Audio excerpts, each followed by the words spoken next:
हम लोग बात कर रहे थे एनसीईआरटी किताबों के बारे में। और आप लोगों ने देखा होगा कि पिछली क्लास में हम लोगों ने कक्षा 9वीं की भूगोल की किताब, जिसका नाम है समकालीन भारत एक के नाम से, इसके बारे में बात की थी।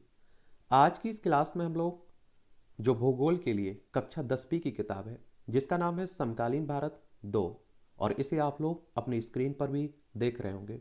जब आप लोग खरीदने जाएंगे ना, तो इसी तरह की किताब आपको देखने को मिलेगी। और इसकी पीडीएफ आपको टेलीग्राम पर मिल जाएगी, वहाँ से भी आप लोग जाकर पढ़ सकते हैं, डाउनलोड कर सकते हैं।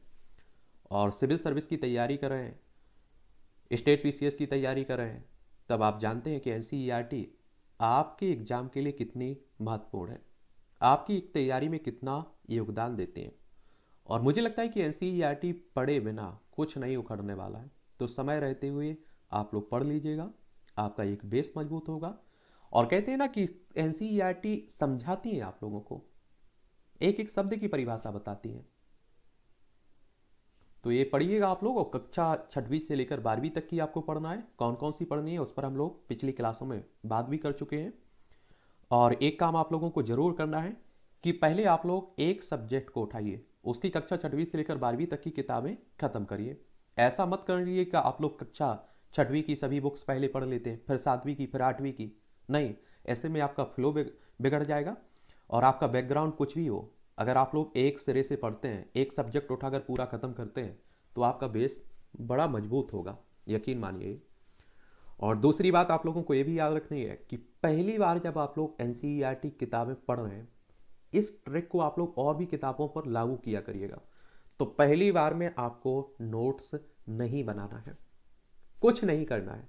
पहले एक बार नॉर्मल तरीके से आप लोगों को एक एक शब्द को, एक एक लाइन को, एक एक पैराग्राफ को बड़े ध्यान से पढ़ना है, समझना है उसे। ठीक है? जब 2 से 3 बार आप लोग किताबें पढ़ लेंगे ना, तो आप लोगों की समझ में आ जाएगा कि नोट्स किन पॉइंटों के बनाने हैं, क्या शब्द आपको अपने नोट्स में शामिल करना है। अधिकतर नोट्स बनाने का काम आपको अपने दिमाग में करना है, क्योंकि दिमाग ही आपके साथ एग्जाम में जाएगा आपके। ठीक है? और नोट्स देखिए, बनाने का तरीका यही होता है कि उन शब्दों को शामिल करना नोट्स में जो हमें रिवीजन के लिए ज़रूरत पड़े, जिसकी अब जिस जो हमें हमेशा याद रहे, उनको मैं नोट्स में क्यों शामिल करूं, क्यों मतलब आप टाइम बर्बाद करूं। तो ये आप लोग जरूर याद रखिएगा। और आपके दिमाग में अगर यूपीएससी एग्जाम के संबंध में कोई भी डाउट है, कोई भी सवाल है आपका, तो यूपीएससी एग्जाम के नाम से जो प्लेलिस्ट सूची बनी हुई है, इसे देख लीजिएगा। और ये इतना यकीन रखिएगा कि आपके हर सवाल का जवाब मिल जाएगा जो आप सवाल सोच सकते हैं। एमपीपीएससी वालों, आप लोगों के लिए भी एमपीपीएससी एग्जाम के नाम से प्लेलिस्ट सूची बनी हुई है। और एनसीईआरटी से संबंधित जो भी डाउट है, ये आप देखिए प्लेलिस्ट सूची बनी हुई है, इसे आप लोग पढ़ लीजिएगा, कवर कर लीजिएगा। ठीक है? चलिए, इस किताब में हम लोग क्या क्या पढ़ना है उसे भी देख लेते हैं हम लोग। तो ये कक्षा 10वीं की है, भूगोल के लिए है। और आप सभी जानते हैं कि राष्ट्रीय शैक्षणिक अनुसंधान और प्रशिक्षण परिषद के द्वारा लिखी जाती है, विश्वसनीय संस्था है। और आप देखते हैं कि सभी इसीलिए सरकारी आंकड़े रहते हैं और सही आंकड़े रहते हैं। ठीक है? और ये किताब खरीदने जाएंगे तो 75 रुपये की लगभग आपको मिलेगी, बहुत ही मामूली कीमत रखी जाती है इसकी। और इसमें लिखने वालों को बड़े बड़े लोग रहते हैं, समझदार पढ़े लिखे लोग रहते हैं। ठीक है? देखिए, पाठ्य पुस्तक निर्माण समिति में बहुत सारे लोगों के नाम जिनका योगदान रहा है इसमें, रिसर्चर हैं, स्कॉलरशिप वाले हैं। ये भारत के संविधान की उद्देशिका है। और आपको कहा था ना कि एनसीईआरटी खत्म होते होते आप लोगों को संविधान के बारे में भी उद्देशिका रट जाएगी। उद्देशिका को आप लोग पढ़ते हैं तो आप देखते हैं कि संविधान के अंदर क्या व्यवस्था है, क्या कहा जा रहा है, वो सब आप लोग जान लेते हैं। हम भारत के लोग भारत को एक संपूर्ण प्रभुत्व संपन्न समाजवादी पंथनिरपेक्ष लोकतंत्रात्मक गणराज्य बनाने के लिए तथा उसके समस्त नागरिकों को सामाजिक, आर्थिक और राजनीतिक न्याय, विचार, अभिव्यक्ति और विश्वास, धर्म और उपासना की स्वतंत्रता, प्रतिष्ठा और अवसर की समता प्राप्त कराने के लिए तथा उन सब में व्यक्ति की गरिमा, राष्ट्र की एकता, अखंडता सुनिश्चित करने वाली बंधुता बढ़ाने के लिए दृढ़ संकल्प होकर अपनी इस संविधान सभा में आज तारीख यानी कि 26 नवंबर 1949 को इद्दत द्वारा इस संविधान को अंगीकृत, अधिनियमित और आत्मर्पित करते हैं। और इसीलिए आप देखते हैं कि 26 नवंबर को संविधान दिवस मनाया जाता है।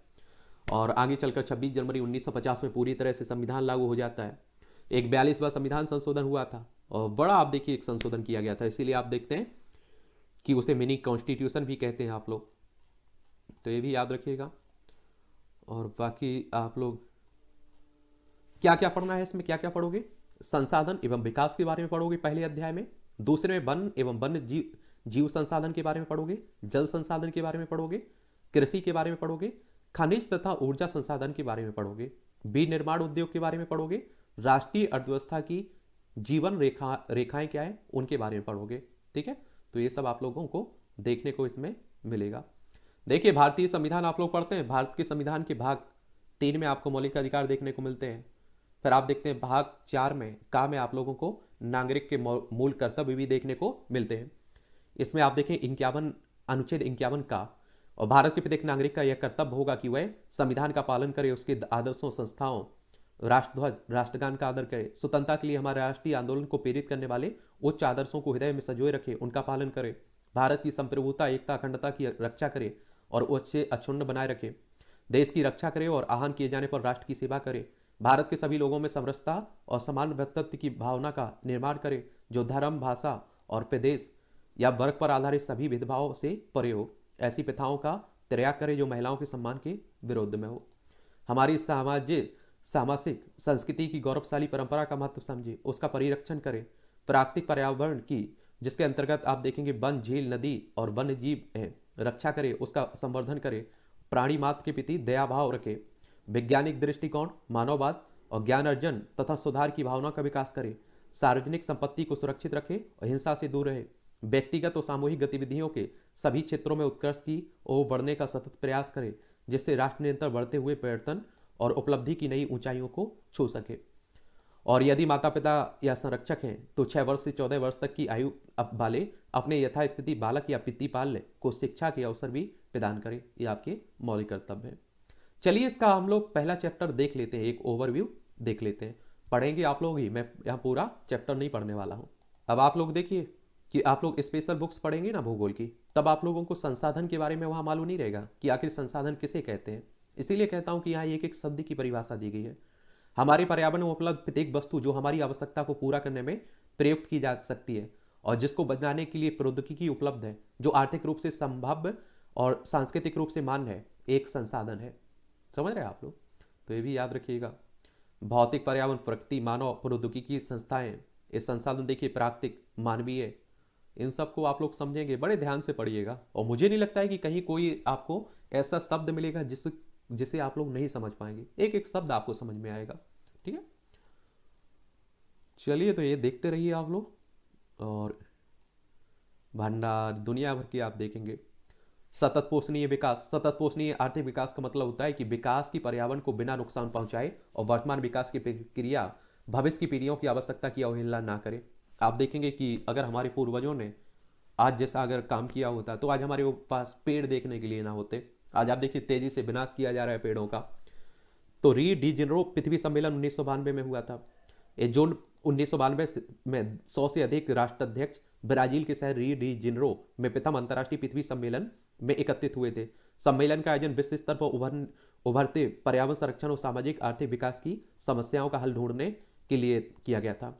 और इस सम्मेलन में एकत्रित नेताओं ने भूमंडलीय जलवायु परिवर्तन और जैविक विविधता पर एक घोषणा पत्र पर हस्ताक्षर किए थे। रियो सम्मेलन में भूमंडलीय वन सिद्धांतों पर सहमति जताई गई थी। 21वीं शताब्दी में सतत पोषणीय विकास के लिए एजेंडा 21 को स्वीकृत किया गया था। एक बात और आपको बता दूं, देखिए पर्यावरण प्रदूषण हो या आप देखिए पर्यावरण का कोई भी जलवायु परिवर्तन हो, इस तरह के तमाम कारक सभी लोग इससे प्रभावित होते हैं, चाहे वो गरीब देश हो, अमीर देश हो, सभी को आप देखेंगे नुकसान होता है। चलिए, तो ये भी आप लोग याद रखिएगा, ये पढ़िए, समझिएगा आप लोग। और कहीं कोई प्रॉब्लम हो आपको तो आप लोग मुझे बता सकते हैं। कोई भी कहीं भी परेशानी हो, किसी शब्द में परेशानी हो, तो हम तो हैं ही आप लोगों के साथ।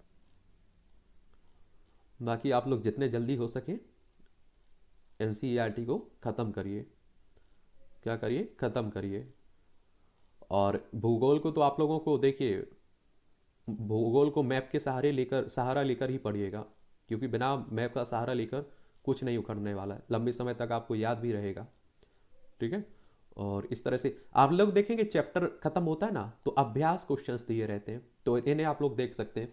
एक बात और याद रखिएगा, अगर आप लोग कोशिश हो सके तो पहले इन एक बार अभ्यास के जो क्वेश्चंस दिए रहते हैं ना, इन्हें पढ़ लिया करिएगा, फिर आप लोग पढ़ा करिएगा इसे। ठीक है, चैप्टर को। चलिए, 30 शब्दों में उत्तर दीजिए। चलिए ये देखते रहिए आप लोग। और इस तरह से आप देखेंगे कि भूगोल की कक्षा 10वीं की भी आपकी किताब खत्म हो जाती है, जिसका नाम है समकालीन भारत 2। अब हम लोग कक्षा 11वीं की और 12वीं की भी देख लेंगे। ठीक है, इस तरह से आपकी भूगोल की सभी किताबें भी कवर हो जाएंगी। इतिहास की पहले ही कवर कर चुके हैं हम लोग। और आपकी कोई सवाल हो, मेरे लिए सुझाव हो, तो आप लोग ज़रूर नीचे भेज सकते हैं।